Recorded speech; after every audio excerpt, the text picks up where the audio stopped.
মোহনগঞ্জ উপজেলা শাখার সাবেক সাধারণ সম্পাদক অবর্তমান নেত্রকোনা জেলা বিএনপির সদস্য আমার আপনার মতন যার হাত ধরে এই বাংলাদেশ জাতীয় ছাত্র দল মোহনগঞ্জ উপজেলায় তৈরি হয়েছিল, তার একজন সৃষ্টি আমার মতো শুরু করে আমি ব্যক্তিগতভাবে যাকে আইডল মনে করি সবচেয়ে নেতা সিরাজউদ্দিন তালুকদার সাহেব উপস্থিত।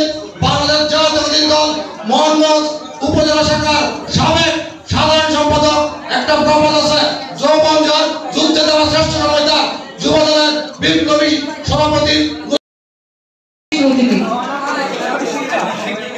আমাদের বিশেষ অতিথি জনাব গোলাম রাব্বানী পুতুল মহোদয়কে ফুল দিয়ে বরণ করার জন্য আমি আমাদের ছাত্র সৌরভকে আহ্বান করছি। আমরা একটু করতালি দিয়ে স্বাগত জানাই।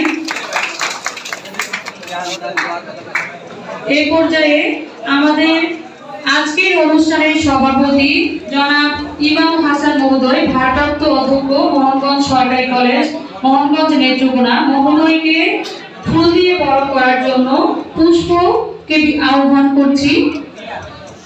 পুষ্প।